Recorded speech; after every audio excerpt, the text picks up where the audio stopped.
সার্বিকভাবে শিক্ষক বেসরকারি বিশ্ববিদ্যালয়ে বেশি, কিন্তু তুলনামূলকভাবে আপনার বেসরকারি বিশ্ববিদ্যালয়ে পিএইচডি গবেষণা আছে এইরকম শিক্ষকের সংখ্যা পাবলিক বিশ্ববিদ্যালয়ে প্রায় অর্ধেক। তো এই জায়গাটার গুরুত্বটা কি? আপনারা কি চিন্তা করছেন কোনো কিছুকে এই জায়গাটাকে আপনার অ্যাড্রেস করার, গুরুত্ব দেওয়ার? প্রথমে আমি ধন্যবাদ জানাই আজকের পত্রিকাকে, ওনারা আমাদেরকে ডাকার জন্য এবং এরকম একটা সুন্দর একটা আয়োজন করার জন্য। আজকের যে আলোচনা সেখানে মেন হলো উচ্চশিক্ষায় বেসরকারি বিশ্ববিদ্যালয়ের ভূমিকা, বর্তমান অবস্থা, সম্ভাবনা, তার সাথে আবার পিএইচডি হোল্ডার টিচারের ইস্যুটা নিয়ে কথা বলতে বলছেন আমাকে। আমি একটা একটা করে বলি। প্রথম কথা আসে উচ্চশিক্ষাতে যাওয়ার আগে আমাদের, এটা তো টার্সিয়ারি এডুকেশন, তার আগে প্রাইমারি এবং সেকেন্ডারি এডুকেশনে কোয়ালিটিটা কিন্তু আমাদের বুঝতে হবে। আমি ইনপুটটা পাচ্ছি কোত্থেকে, এটা একটা ইস্যু। সেকেন্ড হলো যে কোনো ইন্ডাস্ট্রি বলেন, যে কোনো জায়গায় প্রোডাক্টটা, এটাও কিন্তু একটা আমরা প্রোডাক্টে রিফাইন করে দিচ্ছি, সেখানে কাঁচামালটা ইম্পর্টেন্ট। আমি যদি ভালো কোয়ালিটির জিনিস না পাই, যতই আমি প্রসেস করি ওখান থেকে আউটপুট কিন্তু ভালো আসবে না। আমাদের উচ্চশিক্ষা তো খুব দরকার। আমি আপনাদের এখানে বলতে চাই যে প্রাইমারি এবং সেকেন্ডারি এডুকেশন নিয়েও আসলে আমাদের কথা বলা দরকার। ওটাই আমাদের বেজ। আসলে আমাদের ফাউন্ডেশন যদি ভালো না থাকে, একটা বড় বিল্ডিং করলাম, 50 তলা বিল্ডিং, কোনো ফাউন্ডেশন নড়বে তো 2 দিন পরে এমনি ধসে পড়বে, আমি যত খরচ করি না কেন। এটা খুব ইম্পর্টেন্ট।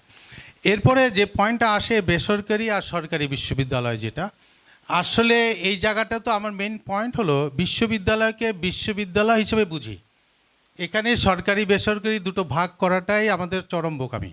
কারণ কোন জায়গাটায় আসে বিশ্ববিদ্যালয় বিশ্ববিদ্যালয়ের মধ্যে চলবে, তার গভর্নেন্সটা কিভাবে হচ্ছে সেটা হলো সরকারিভাবে হয় না বেসরকারিভাবে। সরকারিটা হচ্ছে কি ইউজিসির মাধ্যমে বলি, আর যেভাবে সরকার আমাকে টাকা পয়সা দিচ্ছেন, আর্থিক সাইডটা ওনারা দেখছেন। কিন্তু অ্যাডমিনিস্ট্রেশনে দেখতে গেলে কিন্তু বেসরকারি সরকারি দুটোরই ভাইস চ্যান্সেলর বলেন যে টপ 3টা পজিশন একইভাবেই কিন্তু নিয়োগপ্রাপ্ত হন মোটামুটি। সো বেসরকারি বিশ্ববিদ্যালয় হলেও গভর্নেন্সের সাইডটাতে কিন্তু বিশ্ববিদ্যালয়ের মতোই চলতে হবে। আদারওয়াইজ এটা যদি বিশ্ববিদ্যালয়ের মতো না চলে, স্কুল কলেজের মতো প্রাইভেটের মতো চিন্তা করে চলে, তাহলে কিন্তু বিশ্ববিদ্যালয় জায়গায় যেতে পারবে না। ওখানে আপনাকে স্বাধীনতা দিতে হবে। বিশ্ববিদ্যালয়কে, কথাটাই তো বিশ্ববিদ্যালয়, ইংলিশে বললে ইউনিভার্স থেকে ইউনিভার্সিটি আমরা বলছি, যে সেখানে জ্ঞানের যে পরিব্যাপ্তি, এটা যদি অনেক বড় করতে হয় তাহলে অবশ্যই আপনাকে ওই স্বাধীনতা লাগবে। আমি সবসময় একটা কথা বলি, আমাকে হাত পা বেঁধে দিয়ে বলবেন সাঁতরাও, আর আরেকজনকে ছেড়ে দিয়ে বলবেন যে কম্পিটিশনে যাও, দুটো কিন্তু হতে পারে না। বিভিন্ন সময়ে ধরেন বিভিন্ন পলিসিগতভাবে, ইভেন আমরা যদি আগের দিকেও যদি আসতো, আমাদের কাছে চিঠি আসে বেসরকারি বিশ্ববিদ্যালয়ে যেই ভাষায় চিঠিটা আসে ইউজিসি থেকে, সরকারি বিশ্ববিদ্যালয়ে ওই ভাষায় কিন্তু চিঠিটা যায় না। একই বিষয়ে আমাদের ব্যাপারে অনেক কড়া কথা থাকে, এটা না করলে বিশ্ববিদ্যালয়কে এই করা হবে, ওই করা হবে, কিন্তু ওনাদের ক্ষেত্রে কিন্তু ওই ভাষাগুলো থাকে না। আমি আরেকটু জাস্ট, আপনারা হয়তো জানেন, আমি ব্যক্তিগতভাবে এখনও আছি, আমি বুয়েটের প্রফেসর। সরকারি বিশ্ববিদ্যালয়ে বিভিন্ন পজিশনে আমি ছিলাম, পরীক্ষা নিয়ন্ত্রকের দায়িত্বে ছিলাম, হেড ছিলাম, অন্যান্য পজিশনগুলোতে আমি হোল্ড করছি। সেখানে যেভাবে অ্যাডমিনিস্ট্রেশন চলে, বেসরকারি দেশে কিন্তু দেখি যে ওইভাবে না।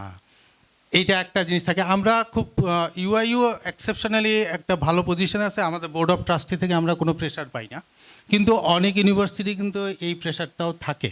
ফলে সব মিলিয়ে আমি বলবো যে এখানে অনেকটা মানে হাত পা বাঁধার একটা সাইড থেকে যায়, যেটা থাকলে কিন্তু শিক্ষকরা ওভাবে কাজ করতে পারবে না। আমরা আজকে খোলামেলা কথা যদি বলতে চাই, সেভাবে আমি বলতে চাই। বর্তমান অবস্থা যদি বলি, বর্তমানে আমি বলবো যে আলহামদুলিল্লাহ বেশ কিছু বিশ্ববিদ্যালয় ভালো করছে এবং আমরা আশা করি ভবিষ্যতে আরও ভালো করবে, কিন্তু কিছু কিছু বিশ্ববিদ্যালয় আসলে আশানুরূপ করতে পারছেন না।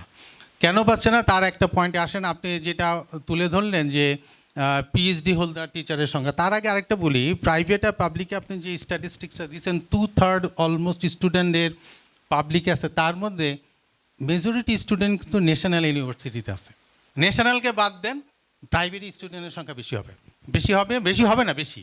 আমরা যদি বলেন আমাদের বর্তমান অবস্থায় আমাদের কঠিন কোন দিকটা আমরা ফেস করি, যে বললাম আমার ইউনিভার্সিটির কথা যদি বলি, সবচেয়ে বড় কঠিন যে অবস্থাটা ফেস করি সেটা হলো কোয়ালিটি টিচার আমরা পাওয়াটা অত্যন্ত কঠিন। আমরা চেষ্টা করছি, কিন্তু পেতে হবে তো। যারা আপনার পিএইচডি করছে ভালো ভালো ফিল্ডে, তারা কিন্তু দেশে ফিরে আসার প্রবণতা অনেক কম, ফলে তারা দেশে আসতে চান। আসছে কারা? 65 পার হওয়ার পরে সিনিয়র হয়ে গেছেন, ওনারা কেউ হয়তো দেশে আসতে চান, ওনারা আসেন, কিন্তু মনে করেন ক্রিম স্টুডেন্টগুলোকে আমরা হারাচ্ছি। এদেরকে কিন্তু আমরা দরকার। কেন আসে না এটা আমরাও জানি, আমাদের সামাজিক বা অর্থনৈতিক বিভিন্ন ইস্যু আছে। আমি ইভেন ভালো স্যালারি দিলেও পাচ্ছি না। এটা একটা বড় সংখ্যা। এই যে আপনি বললেন যে পাই না কেন, তার কারণ কিন্তু এটা। পৃথিবীর সব বড় বড় এবং সব ভালো ভালো টপ ইউনিভার্সিটিগুলো সবই প্রাইভেট। কাজেই আমাদের দেশেও একটু সময় দেন, আস্তে আস্তে উঠে যাবে এবং প্রাইভেট বিশ্ববিদ্যালয়গুলো সামনে চলে আসবে। কারণ পাবলিক বিশ্ববিদ্যালয়ে যেই ধরনের প্রবলেম ফেস করে, প্রাইভেটে কিন্তু আমি বলবো কোনটা, আপনি পরিষ্কার যদি খোলামেলা বলি, পলিটিক্যাল যে প্রবলেমগুলো ওখানে আছে, আনরেস্ট যে হয়, আমাদের এখানে কিন্তু ওই প্রবলেমটা আমরা ফেস করি না। ফলে আমরা কিন্তু সামনে আগানো আমাদের জন্য সোজা, কঠিন না। একটা পাবলিক বিশ্ববিদ্যালয় আজকে তৈরি হলো, আজকেই সে পিএইচডি ডিগ্রি দেওয়ার জন্য কোয়ালিফাই করে, কিন্তু প্রাইভেট বিশ্ববিদ্যালয়কে আজও পিএইচডি দেওয়ার জন্য দিচ্ছেন না। তো আপনি রিসার্চ করবে কে? মাস্টার্সে কিন্তু খুব বেশি স্টুডেন্ট পাওয়া যায় না। আমরা যেটা করি আন্ডারগ্রেড ছাত্রদেরকে দিয়েই করানোর চেষ্টা করছি, কিন্তু এটা কিন্তু কষ্টকর। তবে আমি সবসময় আশাবাদী এগুলা থাকবে। বলা হয় না মাথা থাকলে ব্যথা হবে, ব্যথা হলে ওষুধ খেতে হবে, ব্যথা হলে ডাক্তারের কাছে যেতে হবে। আস্তে আস্তে আমরা আশাবাদী, সামনের দিকে আমরা করব। আপনি 10 বছর আগে কথা থেকে এখন দেখেন অনেক এগিয়েছি আমরা, জি, এবং সামনে যাব, আরও আগাবো ইনশাল্লাহ। আমরা আপনার কাছে আবার আসার চেষ্টা করব।